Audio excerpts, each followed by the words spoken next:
할렐루야. 오늘도 말씀으로 주님과 동행하고 계신 여러분을 주님의 이름으로 축복합니다. 함께 보실 말씀은 마태복음 6장에서 9장이 되겠습니다. 6장과 7장은 산상수훈이 이어집니다. 하나님 나라가 열리고 자라는 것을 방해하는 걸림돌들이 무엇인지를 쭉 말씀하면서 그러한 것을 경계하라고 말씀합니다. 첫째는 외식에 대한 말씀입니다. 6장 1절을 보면 사람에게 보이려고 그들 앞에서 너희 의를 행하지 않도록 주의하라. 그렇게 말씀합니다. 왜 이 일을 주의해야 하느냐? 물론 아까 말씀드린 대로 하나님 나라가 열리고 자라는 것을 방해하기 때문이기도 하지만 자기 의를 드러내려고 의를 행하게 되면 사람에게 영광을 받기 때문에 하나님 아버지께 받을 상이 없어진다는 겁니다. 하늘에 계신 너희 아버지께 상을 받지 못하느니라고 말씀합니다. 그러면서 외식에 여러 예를 드는데 오늘 여기서 한 가지 예만 말씀드리면 6장 2절에 보면 구제할 때에 나팔을 불지 말라 그렇게 말씀하죠. 구제할 때에 회당과 거리에서 나팔을 불었습니다. 본래는 좋은 의도로 그랬던 것입니다. 더 많은 사람들이 구제하는 그 소식을 듣고 와서 많이 구제받게 하려고 그랬던 것입니다. 그러나 시간이 갈수록 나팔 부는 의도가 변질되죠. 구제하는 그 모습을 많은 사람들에게 가능한 한 많이 보여서 존경받으려고 나팔을 불기 시작한 것입니다. 기도와 금식도 예로 드시면서 우리의 신앙 행위들이 하나님 나라를 여는 것이 되려면, 즉 진정한 영적 성장을 가져오는 것이 되려면은 의도의 순수성을 견지해야 한다고 권고하십니다. 그래서 기도는 하나님께서 받으시는 것이 되도록, 금식은 하나님께서 갚아주실 것이 있는 것이 되도록 엄밀한 중에 행하라. 그렇게 말씀합니다. 두 번째, 예를 드신 건, 삶의 목적을 하나님께 두지 않는 것이다. 하는 것을 말합니다. 하나님 나라가 열리고 자라는 것을 방해하는 두 번째 걸림돌은 삶의 목적이 여기저기 이렇게 산만하게 분산되어 있는 것이다 하는 것이죠. 하나님과 재물을 겸하여 섬기지 못하느니라 말씀하시면서 삶의 목적을 하나님께 고정시키라고 권고합니다. 6장 22절을 보면 눈은 몸의 등불이니 그러므로 내 눈이 성하면 온몸이 밝을 것이요 라고 말씀하죠. 성한 눈은 뭡니까? 하나님께 딱 고정되어 있는 눈입니다. 그러면 온몸, 즉 인생이 밝아진다. 하나님 나라가 열린다 하는 것이죠. 6장 23절을 보면 눈이 나쁘면 온몸이 어두울 것이니 그랬습니다. 나쁜 눈은 뭘까요? 재물, 즉 세상에 고정되어 있는 눈. 그것이 인생의 목적이 되어 있는 사람. 그것은 염려와 근심으로 온 인생이 어둠에 빠져들 수밖에 없다고 말씀합니다. 세 번째는 염려에 대해 말씀합니다.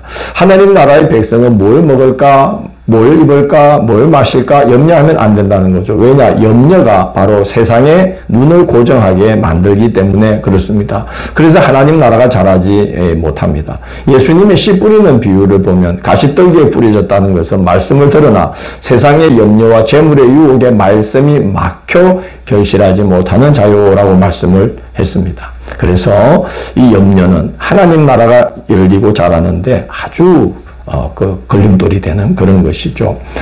염려할 필요가 없음을 말씀하시는데 자연 만물을 보면 하나님의 사랑과 은총으로 가득 차 있다는 거예요. 만물을 먹이고 돌보시는 하나님의 사랑과 능력을 믿으라는 거죠. 그래서 오늘 있다가 내일 아궁이에 던져지는 덜풀도 하나님께서 정말 귀하게 먹이고 입히고 돌보시는데 하물며 하나님의 자녀된 자들을 왜 돌봐주시지 않겠나 하는 것이죠.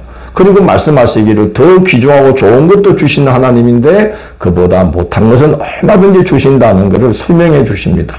6장 25절을 보면 목숨이 음식보다 중요하지 아니하며 몸이 의복보다 중요하지 아니하냐 이렇게 말씀합니다. 이건 무슨 말씀입니까? 목숨을 주신 하나님이신데 목숨을 유지하는데 필요한 먹을 것, 이 음식은 얼마든지 주신다는 거죠. 몸을 주신 하나님인데 몸을 보호할 의복 정도는 왜 주실 수가 없겠냐는 것입니다. 그래서 성도가 걱정할 것은 그러한 것이 아니라 하나님 나라와 그의 의를 그걸 염려하면서 기도하면 이 나머지 모든 것은 더해 주신다라고 말씀합니다. 네 번째 걸림돌은 정죄, 비판, 헤아림 이런 거라는 거죠. 왜 그러느냐? 정죄의 폐해, 정죄의 폐해, 그리고 최대 피해자는 바로 자기 자신이라는 거예요. 7장 2절을 보면 너희가 헤아리는 그 헤아림으로 너희가 헤아림을 받을 것이니라고 말씀합니다. 그리고 정죄라는 것은 그 자체가 사람의 분수에 넘치는 행위 아니겠습니까? 자기 눈에 덜보가 박혀 있는데 남의 눈에 티를 빼겠다고 막 달려드는 것과 같다고 예수님께서 말씀을 하고 있습니다. 되게 아이러니하고 말도 안 되는 그 상황 아니겠습니까? 눈에 막 대들보 같은 이런 게 박혀 있는 사람이 남의 눈에 티를 빼겠다고 막 이러고 있다는 거. 그게 바로 정죄, 비판, 헤아림의 본질의 모습이라는 거죠. 사람을 판단하고 사람을 심판할 권한은 하나님께만 있습니다. 그래서 정죄가 아니라 상대를 위해 기도하라고 권고하십니다. 7장 7절을 보면 구하라, 찾아라, 두드리라. 그러면 주시고 찾아낼 것이고 열릴 것이다. 구하는 자에게 좋은 것으로 주시지 않겠느냐. 그렇게 말씀합니다. 물론 이것은 우리가 염려하는 것들, 또 우리가 필요한 것들, 그렇게 하나님 앞에 구하고 또 가장 좋은 것 성령이 임하기를 구하고 자꾸 두드리라는 말씀과도 다 연결되는 말씀이지만 그러나 우리가 정죄보다는 항상 상대를 위해서 기도를 택하는 것이 가장 좋은 해결책이다 하는 말씀이기도 하겠습니다. 7장 6절에 보면 우리가 지적하거나 가르치려 들면 정죄의 함정에 빠질 수 있고 또 상대가 그걸 받아들일 준비가 안 되어 있으면 아무 소용이 없다는 이야기를 합니다. 7장 6절에 보면 거룩한 것을 개에게 주고 진주를 돼지에게 던지는 셈이 아니겠느냐 그런 말씀을 합니다. 다섯 번째 걸림돌은 안이함과 나태함이라는 거죠. 7장 13절을 보면 좁은 문으로 들어가라. 14절 보면 생명으로 인도하는 문은 좁고 길이 협착하다. 그래서 그 길로 가는 자가 적다. 그러나 좁은 문을 열고 좁은 길을 걸어야 열심히 그렇게 좁은 길을 걸어가야만 하나님 나라의 생명 곧 영생을 얻는다. 그렇게 말씀을 합니다. 그래서 우리가 그 안이함과 나태함은 경계해야 될 그런 대상이라는 거죠. 8장과 9장은 예수가 그리스도이심을 증거합니다. 병자들과 귀신 들린 자들을 고치십니다. 그리고 예수님은 믿음에 반응하시는 것을 보여주십니다. 그를 그리스도로 믿고 하나님께서 그에게 부여하신 주권을 믿는 자에게서 예수님을 통해 하나님의 주권이 나타나게 되었습니다.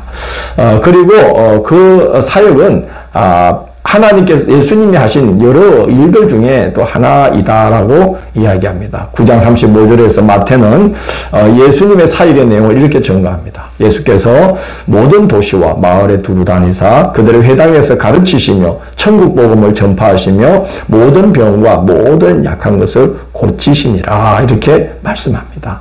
예수님이 하신 것은 두루 다니면서 가르치시고 천국 복음, 하나님 나라의 진리를 전파하시고 그리고 모든 사람들의 약한 것, 눌린 것을 고치시는 일을 했다는 거죠.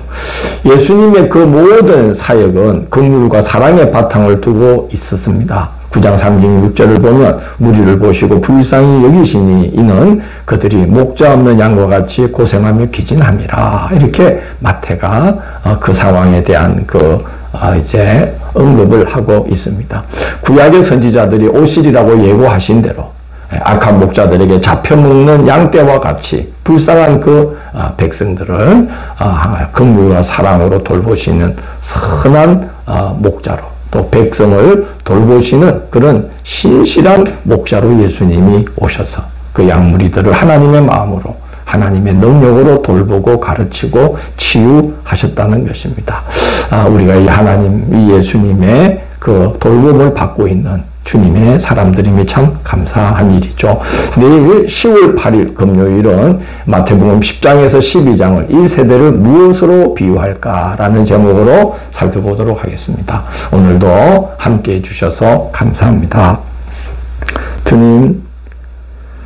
주님께서 오늘 말씀하시듯 하나님 나라가 열리고 또 잘하는 것을 방해하는 이러한 많은 걸림돌들, 이런 많은 시험들, 이런 많은 미혹거리들을 우리가 잘 분별하고 거기에 걸려들지 아니하고 뛰어넘고 또 이제 하나님의 나라가 잘할 수 있도록 우리가 힘을 다해서 좁은 문을 열고 들어가서 좁은 길을 힘을 다해 잘 잘 주님의 인도를 받으며 걸어가는 그런 주님의 사람들이 되도록 인도하여 주옵소서. 그래서 하나님 나라가 열리고 자라게 하여 주옵소서. 예수님 이름으로 기도드립니다. 아멘.